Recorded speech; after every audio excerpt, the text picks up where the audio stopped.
Hello तो नमस्कार दोस्तों। जैसा कि नए साल आने वाला है, आपके बहुत ज़्यादा खास लोगों ने आपको तोहफा देने शुरू कर दिए होंगे। उन्हीं खासों में से एसबीआई ने भी आपको नए साल का तोहफा एसबीआई पीओ की वैकेंसी के फॉर्म में दे दिया है।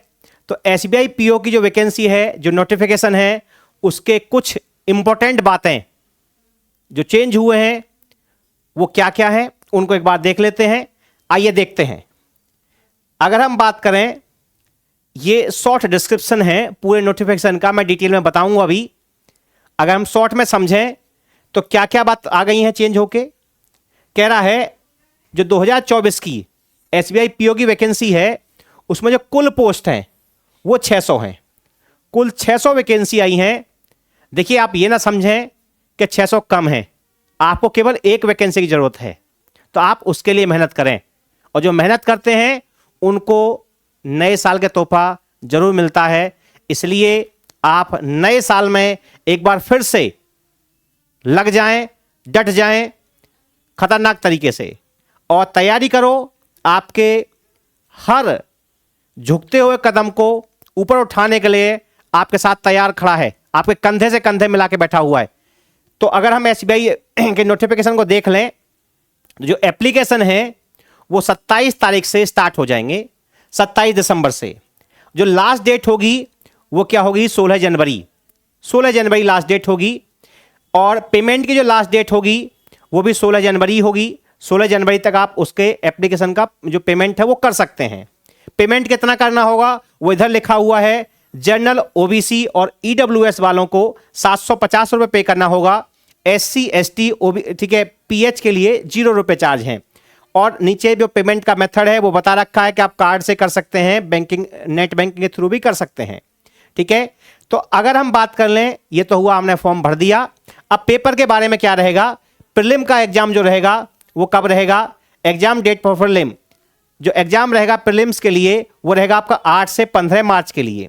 ठीक है, उससे पहले आपको क्या मिल जाएगा, उसका एडमिट कार्ड मिल जाएगा। एडमिट कार्ड के बारे में बताया है। और जो मेंस पेपर रहेगा वो अप्रैल और मई में रहेगा। इसके डिटेल डेट्स सब लिखे हुए हैं। डिटेल डेट क्या क्या है, जैसे हम बताया हुआ है कि ऑनलाइन फॉर्म आप कब से कब तक भर सकते हैं, जैसे हमने समझा था 27 दिसंबर से आप 16 मार्च तक भर सकते हैं। पेमेंट की डेट भी क्या है, सेम है। अगर हम बात कर लें प्री के लिए, आपका जो एडमिट कार्ड आएगा वो किस मंथ में आएगा, ये फरवरी मंथ में आएगा। बताया है तीसरे और चौथे वीक में, तीसरे और चौथे वीक में फरवरी मंथ में आ रहा होगा। अगर हम बात कर लें इसका पेपर कब होगा, फेज 1 का ये दे रखा है मार्च में होगा, 8 से 15 मार्च के बीच में। 8 से 15 मार्च के बीच में आपका प्री का पेपर हो रहा होगा। ठीक है, अगर हम प्री के रिजल्ट के बारे में बात करें तो प्री का जो रिजल्ट होगा वो कब आएगा, अप्रैल में आ रहा होगा। अगर हम कहें मेंस के लिए जो आपका एडमिट कार्ड आएगा, मेंस के लिए एडमिट कार्ड कब आएगा, ये दे रखा सेकेंड वीक ऑफ अप्रैल। अप्रैल के सेकेंड वीक में आपको इसका एडमिट कार्ड मेंस के लिए मिल जाएगा। मेंस का जो पेपर रहेगा वो कब रहेगा, ये अप्रैल और मई में रहेगा। ठीक है, अगर हम बात करें इसका रिजल्ट कब आएगा, अगर मेंस के रिजल्ट की बात करेंगे तो मेंस का रिजल्ट जो आएगा मई और जून में आ रहा होगा। अगर डाउनलोड फॉर फेज 3, जो फेज 3 रहेगा जिसमें साइकोमेट्रिक टेस्ट होगा, इंटरव्यू होगा, ठीक है, ये सब रहेगा। जो फेज 3 है, फेज 3 कब रहेगा, फेज 3 का आपका जो एडमिट कार्ड आएगा वो कब आएगा, मई और जून में आ रहा होगा। अगर हम बात करें साइकोमेट्रिक टेस्ट की, ठीक है, इंटरव्यू की, ग्रुप डिस्कशन की, तो ये कब रहेंगे, ये भी मई और जून में ही रहेंगे। अगर हम देखें फाइनल रिजल्ट, जो पूरा ओवरऑल रिजल्ट रहेगा, ये पूरा ओवरऑल रिजल्ट जो आएगा वो कब आएगा, ये आएगा जी मई जून में। मई जून में आपका जो, यानी कि जून तक फाइनल रिजल्ट आ जाएगा कि कौन से 600 बच्चे फाइनली सेलेक्ट किए जा रहे हैं। अगर हम बात करें, देखिए जो एससी, एसटी, ओबीसी और पीडब्ल्यू वाले कैंडिडेट होते हैं, इनको बैंकिंग वाले बैंक आपको एक एग्जामिनेशन ट्रेनिंग भी देते हैं। एग्जामिनेशन ट्रेनिंग कैसी होती है कि भैया अगर आपने कोई पेपर नहीं दे रखा है, कभी कोई आपने मॉक नहीं लगा रखा है, तो कैसे आपको ऑप्शन टिक करना है, ये सारी चीजें इसकी ट्रेनिंग बताई जाती है। एक आप कह सकते हैं रिहर्सल, पेपर का रिहर्सल कराया जाता है। तो ये पहले होगा, ये स्टार्टिंग में होता है। मतलब जैसे अगर आपका समझें कि आपका जो पेपर 1 है, जो पेपर 1 है वो कब होगा, पेपर 1 होगा आपका मार्च में। ठीक है, तो मार्च से पहले ही पेपर की एक ट्रेनिंग कराई जाएगी। तो ये ट्रेनिंग कब होगी, ये होगी सर जनवरी और फरवरी में। जनवरी और फरवरी में आपको ट्रेनिंग कराई जाएगी, उसके बारे में बता रखा है। ठीक है, ऐसा कुछ डेट्स हैं, सब यहां लिखे हुए हैं। और ये डिटेल्ड नोटिफिकेशन आपको हमारे टेलीग्राम चैनल पर भी मिल जाएगा और इस वीडियो के डिस्क्रिप्शन में भी इसका लिंक लगा है। आप दोनों में से कोई भी मेथड फॉलो कर सकते हैं। ठीक है, आप टेलीग्राम चैनल को भी ज्वाइन कर सकते हैं, वहां पे हम अलग अलग टाइम पे अलग अलग असाइनमेंट्स ये सब वहां पे हम हेल्प करते थे आप लोगों की। ठीक है, इसके बारे में हम डिटेल्ड नोटिफिकेशन को और देखें कितनी वैकेंसी है, इनके बारे में समझें। तो वैकेंसी के बारे में बता रखा है कि अगर जो एससी कैटेगरी के लिए जो वैकेंसी है वो 87 है। ठीक है, और वैकेंसी को दो फॉर्म में बताया है, रेगुलर वैकेंसी और बैकलॉग। ठीक है, एसटी कैटेगरी में कितनी है 43 है और बैकलॉग की भी है 14। ओबीसी की कितनी है 158 है। ईडब्ल्यूएस के लिए कितनी है ये दे रखी है 58। यूआर के लिए कितनी है 240। अगर कुल वैकेंसी देखी जाए तो कितनी है 586 वैकेंसी है जो रेगुलर है, 14 वैकेंसी बैकलॉग की है, तो कुल 600 वैकेंसी है। और अगर हम बात करें जो रिजर्वेशन मिलता है अलग अलग कैटेगरी के लिए वो कितनी वैकेंसी है उनके बारे में हम डिटेल में बता रखा है यहाँ पे। ठीक है, अगर हम बात कर लें और आगे, ये वही वैकेंसी के बारे में दूसरी स्लाइड है। ठीक है, अगर हम बात करें कि भैया हमने फॉर्म भर दिया, अब पेपर देना है, तो पेपर के लिए पैटर्न क्या होगा। तो एसबीआई ने पैटर्न को चेंज किया है। पैटर्न क्या चेंज हुआ है, देखिए अभी पहले इंग्लिश की वेटेज कम थी, इंग्लिश के कम क्वेश्चन आया करते थे। अगर इंग्लिश के पहले जो क्वेश्चन आते थे आते थे 30, रीजनिंग क्वांट है ये, क्वांट आते थे 35 और रीजनिंग आता था 35। रीजनिंग के 35 थे, क्वांट के 35 थे और आपका इंग्लिश के 30 थे। इस पैटर्न को बदल दिया गया है। इंग्लिश के सबसे ज्यादा क्वेश्चन हो गए 40, क्वांट के क्वेश्चन हो गए 30 और रीजनिंग के भी हो गए हैं 30। ठीक है, कुल 100 क्वेश्चन होंगे, 60 मिनट का टाइम होगा और टाइम जो होगा आपका सेक्शनल होगा, यानी कि आप एक सेक्शन के लिए 20 मिनट ही यूज कर सकते हैं। 20 मिनट के बाद जो आपका पेपर है ऑटोमेटिकली एक सेक्शन से दूसरे सेक्शन में ऑटोमेटिकली स्विच हो जाएगा। आप 20 मिनट के बाद में पुराने सेक्शन को नहीं ओपन कर सकते हैं या 20 मिनट से पहले आप नए सेक्शन में मूव नहीं कर सकते हैं। 20-20 मिनट का फिक्स कंप्यूटर के अकॉर्डिंग टाइम मिलता है। ठीक है, अब बात कर लें सिलेक्शन, ये हमारा पेपर 1 हो गया। अब पेपर 2 जो मेंस का पेपर होगा उसके लिए क्या प्रोसीजर है, तो बताया selection criteria for the mains exam. कह रहा category wise merit will be drawn on the basis of aggregate score in paper 1। जो पेपर 1 में स्कोर होगा उसके अकॉर्डिंग पेपर 2 के लिए शॉर्टलिस्ट किया जाएगा। कह रहा there will not be any sectional cut off. पहले जहां तक मुझे याद है पहले सेक्शनल कट ऑफ भी हुआ करती थी, अच्छा नहीं थी, सर बता रहे हैं सेक्शनल कट ऑफ काफी पहले हुआ करती थी शायद ना, उसको खत्म कर दिया था। तो सेक्शनल कट ऑफ अभी भी नहीं है, सेक्शनल कट ऑफ नहीं है, ओवरऑल कट ऑफ होगी। और कितने कैंडिडेट क्वालिफाई होंगे मेंस के लिए तो बताया है, बहुत क्लियर लिखा है 10 गुने। जितनी वैकेंसी है जिस कैटेगरी में उसके 10 गुने मेंबर आप किसके लिए मेंस के लिए क्वालिफाई किए जाएंगे और किसके एग्रीगेट स्कोर के बेसिस पे। जो पेपर 1 में जो प्री के पेपर में आपका एग्रीगेट स्कोर आ रहा होगा, तीनों कंबाइन मिला के जो स्कोर आ रहा होगा, ठीक है, उसके 10 गुने उसके अकॉर्डिंग, मतलब उस स्कोर के अकॉर्डिंग 10 गुने। जैसे किसी कैटेगरी में 50 वैकेंसी है तो 50 का 10 गुना यानी 500 बच्चे उस कैटेगरी, सपोज अगर मान लेते हैं जैसे एसटी में मान लेते हैं 58 कट ऑफ 58 वैकेंसी है तो 58 का 10 गुना यानी कि 580 कैंडिडेट मेंस के लिए क्वालिफाई होंगे पेपर 1 से पेपर 2 में। उम्मीद कर रहा हूं ये क्लियर होगा। ठीक है, पेपर 1 से पेपर 2 में कैसे जाएंगे ये हमें क्लियर हो गया। अब बात करते हैं पेपर 2। जो पेपर 2 है उसमें क्या क्या सेक्शन रहेंगे, कितने कितने क्वेश्चन होंगे, कितना कितना टाइम रहेगा, वो यहां बताया हुआ है। कह रहा है रीजनिंग और कंप्यूटर एप्टीट्यूड। ठीक है, इसके 40 क्वेश्चन होंगे, 60 मार्क्स का पेपर होगा और 50 मिनट का टाइम आपको दिया जाएगा। 40 क्वेश्चन, ठीक है, 60 मार्क्स का पेपर होगा और आपको 50 मिनट टाइम दिया जाएगा। दूसरा सेक्शन डीआई, ठीक है, डेटा इंटरप्रिटेशन जैसे बोलते हैं, मैथ्स का सेक्शन होगा। इसमें 30 क्वेश्चन होंगे, 60 मार्क्स का होगा और आपको कितना 45 मिनट का टाइम आपको इसमें दिया जाएगा। ठीक है, यानी रीजनिंग में 50 मिनट है, मैथ्स में आपको 45 मिनट है। नंबर ऑफ क्वेश्चन रीजनिंग में 40 हैं और आपके मैथ में कितने हैं 30। एक्चुअल में ये मैथ और रीजनिंग, सॉरी इसमें रीजनिंग और कंप्यूटर 2 सब्जेक्ट हैं, रीजनिंग और कंप्यूटर दोनों को मिला के 40 क्वेश्चन है, 50 मिनट का टाइम है। जो तीसरा सेक्शन है जनरल अवेयरनेस, ठीक है, एंड बैंकिंग, इसके आपके 60 क्वेश्चन होंगे। ध्यान रखें, बात को समझें, जो बच्चे इस सेक्शन को, मैं इसको अलग कलर से हाईलाइट कर रहा हूं, जो बच्चे सेलेक्ट होंगे उसमें इस सेक्शन का मेजर रोल होगा। जो आपका जीए वाला पार्ट है, जो बच्चे सेलेक्ट होंगे उसमें यह सेक्शन मेजर रोल प्ले करेगा। इसलिए आप इस सेक्शन को जो इग्नोर करते चले जा रहे हैं, इस पर बहुत डिटेल में ध्यान से समझें कि कैसे कैसे करना है। नंबर ऑफ क्वेश्चन भी कितने हैं? 60 क्वेश्चन है, सबसे ज्यादा क्वेश्चन है, ठीक है, और आसान है। आपको आता है तो आप मार्क्स कर पाएंगे, नहीं आता तो नहीं कर पाएंगे। टाइम टेकिंग नहीं है, टाइम कंज्यूमिंग नहीं है, बस आपको पढ़ना पड़ेगा, ठीक है। 60 क्वेश्चन है, 45 मिनट टाइम है। 45 मिनट तो बहुत ज्यादा टाइम है बेटा, 45 मिनट बहुत ज्यादा टाइम है। इतने मिनट भैया आप समझ रहे हैं, आता है तो होगा, नहीं आता तो नहीं होगा। अगले सेक्शन आपका इंग्लिश, 40 क्वेश्चन होंगे, ठीक है, 20 मार्क्स का होगा। ध्यान रखना है इंग्लिश की वेटेज यहां पे लगभग नीचे चली गई है। क्वेश्चन कितने हैं? 40, केवल 20 मार्क्स का है और 40 मिनट टाइम मिल रहा होगा।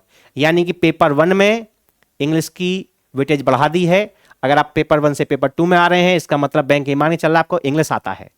तो जो टेस्ट कर रहा है वो कहां पे कर रहा है? आपका मैथ में कर रहा है, आपका मैथ में कर रहा है, रीजनिंग में कर रहा है, और आपको सबसे ज्यादा जीए वाला सेक्शन, ठीक है, इस तरह से रहेगा। और आप जानते हैं कि बैंकिंग में अगर पीओ के लिए जाते हैं तो उसमें पीओ में आपका पेपर 2 में आपका डिस्क्रिप्टिव पेपर भी रहता है। जो डिस्क्रिप्टिव पेपर होगा ये 50 मार्क्स का होगा। 30 मिनट का आपको टाइम दिया जाएगा डिस्क्रिप्टिव, यानी कि लिखने वाला। और लिखने का मतलब पेन पेपर पर नहीं लिखना होगा, वहीं आपको टाइप करना होता है, ठीक है। ओके जी, अब बात करते हैं, हमने पेपर 1 और पेपर 2 देख लिया। नेगेटिव मार्किंग भी होती है। नेगेटिव मार्किंग कितनी होगी? तो बताया 1/4 नेगेटिव मार्किंग होगी। Marks assign for that question. कोई क्वेश्चन कितने मार्क्स का है उसका 1/4 नेगेटिव मार्किंग। अगर 2 नंबर का क्वेश्चन है 1/4 कर दिया जाए तो कितना आएगा? यह आ जाएगा जी 0.5। 0.5 मार्क्स आपका नेगेटिव हो जाएगा। अगर 1 नंबर का क्वेश्चन है तो 1/4 कर देंगे, कितना आएगा? 0.25। ये आपकी नेगेटिव मार्किंग होगी, ठीक है, ये पेनल्टी हो गई। अब बात करते हैं, ठीक है, सिलेक्शन क्राइटेरिया फॉर फेज 3। जो फेज 3 है, फेज 3 में कैसा रहने वाला है, ठीक है। फेज 2 से फेज 2 में जाएंगे, फेज 1 से फेज 2 में जाएंगे तो 10 गुने बच्चे होंगे। अब फेज 2 से फेज 3 में आएंगे तो कितने बच्चे होंगे? तो बताया है category wise merit list will be drawn on the basis of aggregate score in phase 2। जो फेज 2 का एग्रीगेट स्कोर होगा, जो कंबाइन स्कोर होगा, उसके बेसिस पे फेज 3 के लिए सेलेक्ट किए जाएंगे। और फेज 3 में कितने कैंडिडेट होंगे? Candidate numbering up to 3 times, ठीक है। हर कैटेगरी में जितनी वैकेंसी है उसका 3 गुना।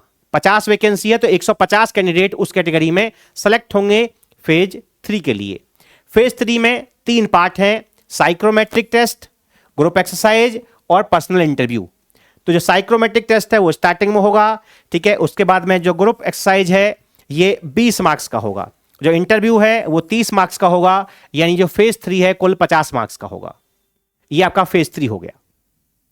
अब ठीक है, एक लाइन यहां और लिखी है, minimum qualifying marks for decided by the bank. जो मिनिमम क्वालिफाइंग मार्क्स होगा बैंक के द्वारा डिसाइड किया जाएगा, अलग अलग बैंक के द्वारा डिसाइड किया जाएगा। अब बात करते हैं फाइनल सिलेक्शन की। जो फाइनल सिलेक्शन होगा, candidate will have to qualify both phase 2 और फेज 3 सेपरेटली।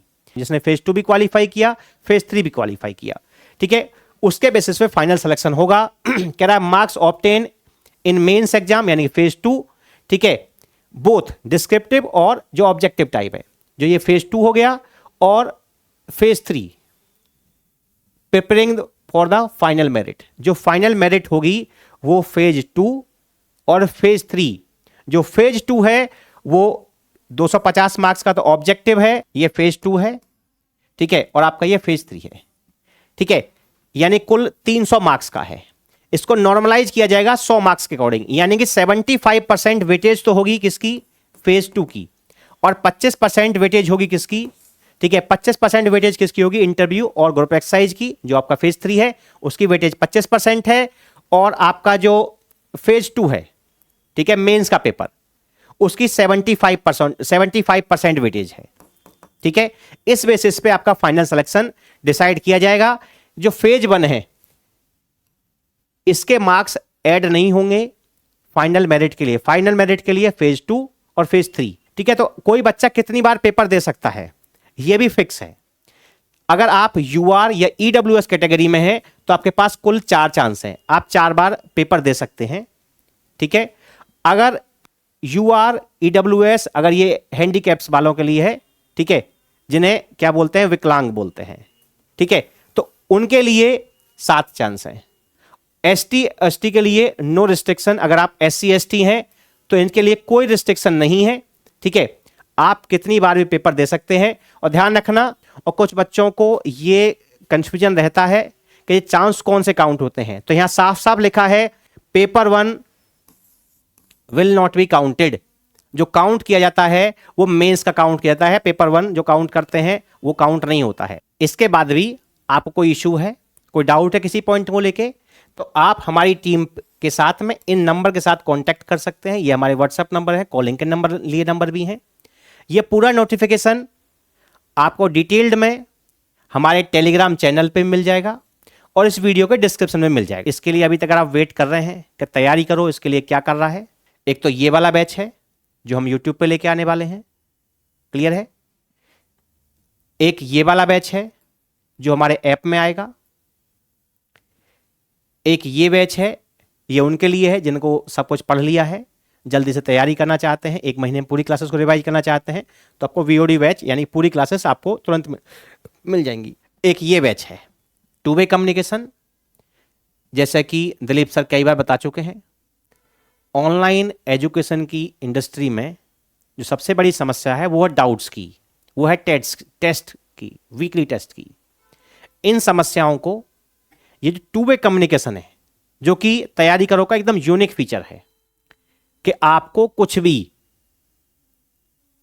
कंफ्यूजन है आप तुरंत बोल के अपने डाउट को पूछ सकते हैं।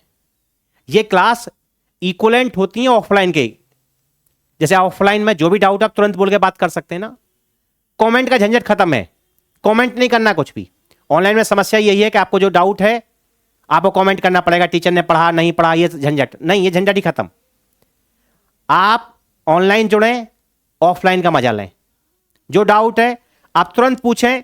2 वे कम्युनिकेशन स्पेशल फीचर, किसी भी चीज के लिए कुछ भी आप बात करना चाहते हैं, कोई इशू है तो आप तैयारी करो के इन नंबर्स पे कॉल कर सकते हैं, बात कर सकते हैं। ठीक है, ओके, आज के लिए इतना ही, धन्यवाद, थैंक यू।